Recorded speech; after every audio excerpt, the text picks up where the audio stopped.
नमस्कार शेतकरी मित्रांनो, मी यशपाल पुणेकर, ऑरेंज सिटी लिसियस प्रायव्हेट लिमिटेड नागपूरचा डायरेक्टर आणि आम्ही आता कोका भंडारा डिस्ट्रिक्टच्या गावामध्ये आहोत.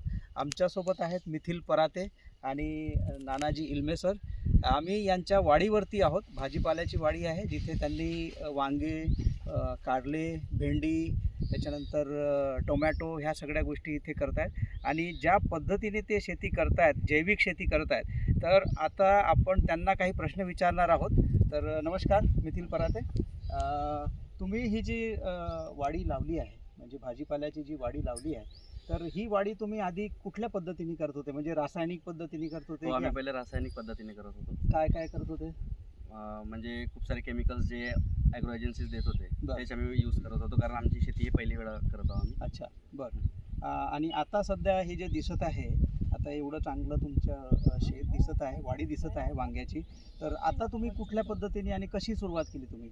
आम्ही म्हणजे ऑर्गॅनिक, म्हणजे आम्ही आधीपासून ऑर्गॅनिक करणार होतो. बरं. आणि जसं आम्हाला तुमचे प्रोडक्ट्स जे आहे आम्ही ते यूज करतो आणि त्यामुळे आम्हाला म्हणजे खूप सारे बेनिफिट्स भेटले. बरं. आणि त्यानंतर केमिकल आणि ऑर्गॅनिकमध्ये म्हणजे खूप डिफरन्स आहे. हां. जसे कीडक वांगे निघत होते पहिले 100 किलो, बरं. आता ते 2 ते 5 किलोमध्येच निघतात.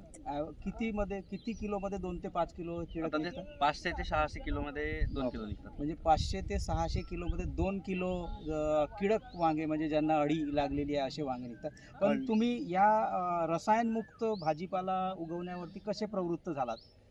म्हणजे खूप साऱ्या लोकांना जे टेस्ट पाहिजे होता. नाही ते- कसे म्हणजे प्रवृत्त झाले तुम्ही?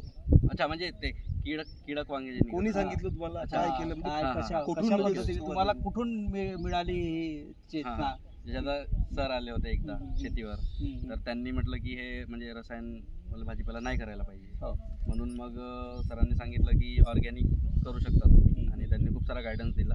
त्यानंतर आम्ही ते स्टार्ट केलं. तर इथे सुरुवात तुम्हाला शेतकरी मित्रांनो सांगू इच्छितो की मिथिल स्वतः बीटेक इंजिनियर आहेत आणि ते एका मोठ्या सॉफ्टवेअर कंपनीमध्ये काम करत आहेत. तर त्याच्यासोबत त्यांनी ह्या शेतीवरती आता तंत्रज्ञान आणि चा वापर करून शेती करताय. तर सुरुवातीला म्हणजे तुम्ही कुठले कुठले प्रॉडक्ट वापरलेत, काही आठवतं का तुम्हाला आमच्या? हो. काय आणि कशी सुरुवात केली, काय कशापासून? म्हणजे आम्ही तर प्रवृत्त करतो की जमिनीची मशागतीपासून तुम्ही काम करा, तर कसं सुरुवात केली? कोणते प्रॉडक्ट वापरले तुम्ही? तुमच्याला सांगायचे आहे ना? हां. हां. आम्ही म्हणजे किडजर वापरलाय, त्याच्यानंतर रॅगनर, न्यूट्री एन्झाईम, त्यानंतर आम्ही स्प्रेइंग केलं आहे, म्हणजे फ्लोकी टाकावं लागते हर एक स्प्रेइंगमध्ये. त्यानंतर I1, I6, पिएंटा बूस्ट, पिएंटा प्रोटेक्ट, हे सगळे प्रोडक्ट्स आम्ही ड्राममध्ये बनवून ठेवतो आणि आम्ही तेच यूज करतो. बरं. तर त्याला वापरल्यानंतर तुम्ही आधी जे रासायनिक पद्धतीने करत होते त्याच्यामध्ये जे प्रॉब्लेम्स येत होते आणि आता ही जे पद्धत आहे जैविक किंवा तुम्ही रसायनमुक्त जी आपण शेती करत होते, याच्यामध्ये तुम्हाला पिकांमध्ये काय डिफरन्स मिळाला? म्हणजे क्वांटिटी आणि क्वालिटीमध्ये खूप मोठा डिफरन्स आहे. बरं. क्वांटिटी जास्त निघत आहे हां. आणि क्वालिटी पण बरोबर निघत आहे. जसं आपण क्वालिटीचा मग बेनिफिट तुम्हाला मार्केटमध्ये मिळतो आम्हाला बेनिफिट. कसा मिळतो? आणि जसं आता मंडीमध्ये आपण माल देतो. हो. मंडीमध्ये माल दिल्यानंतर आपल्याला जे रेट जसे 12 रुपये 15 रुपये आहे, आपण जर सांगितलं की आपलं ऑर्गॅनिक आहे आणि टेस्ट पण ते लोकांनी तर खाऊन बघितलं याआधी, तर त्यामुळे आपला रेट 2 ते 3 रुपयाने नाही तर 4 रुपयाने असे वाढत जातात. बरोबर. खर्च, केमिकलचा खर्च आणि हां. जैविकचा खर्च. तर शेतकरी मित्रांनो, तुम्ही बघितलं असेल की जिथे रासायनिक पद्धतीने लोक जे भाजीपाला पिकवतात त्याच्या भाजीपाल्याला मार्केटमध्ये जो भाव मिळतो त्याच्यापेक्षा रसायनमुक्त भाजीपाल्यांना जास्त भाव मिळतो.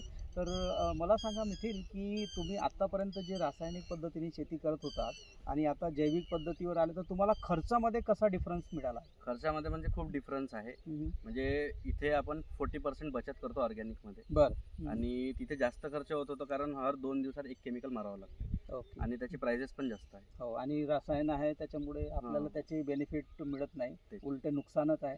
तर शेतकरी आतापर्यंत हे केलं, हां. आता पुढे काय आहे तुमची प्लॅनिंग? आता हां, तर तुम्ही आता ऐकलं, तर आता पुढचं कसं आहे तुमचं? याच्यानंतरचं नियोजन काय आहे? म्हणजे आणखी कुठली शेती करणार आहात? म्हणजे आणखी मी आता अजून 2.5 एकर आहे माझा प्लॉट. बरं. तिथे मी आता मिरची आणि टमाटर, काकडी हे सगळं मी एक वेळा ट्रायल बेसिसवर लावणार आहोत. लौकी वगैरे सगळं काही. म्हणजे फक्त वाढीवरतीच राहणार आहे की बाकी आपलं मेन क्रॉप जसे धान आहे हा, धान कॉटन पण लावू आहे? आम्ही 1 एकरमध्ये कालीमुस धान लावणार आहोत यावेळेस. बरं. आणि आणि ते पण ते पण याच याच पद्धतीने करणार? पद्धतीने करू ते. ठीक आहे. तर धन्यवाद मिथिल, तुम्ही तुमचे जे अनुभव सांगितलेत.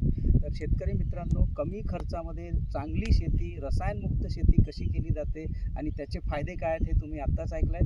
पुढे पुन्हा आपण दुसऱ्या क्रॉपवरती आपलं जे अनुभव आहेत शेतकऱ्यांचे ते म्हणणार. मिथिल, एक तुम्हाला रिक्वेस्ट आहे की तुमचं नाव, गाव आणि फोन नंबर प्लीज आमच्या शेतकऱ्यांना सांगा. बिलकुल. माझं नाव मिथिल लीलाधर पराते आहे. माझं गाव कोका आहे आणि मोबाईल नंबर 8329399704. मला शेतीबद्दल काही अनुभव नव्हता. हां, मला शेतीबद्दल काही अनुभव नव्हता. मी म्हणजे डिझायनर आहो ॲमेझॉनला. बट मी स्टार्ट केलं आणि मला हे योगी सरांचे गायडन्स मिळाले आणि त्यानुसार मी आता शेती करतो. थँक्यू. धन्यवाद.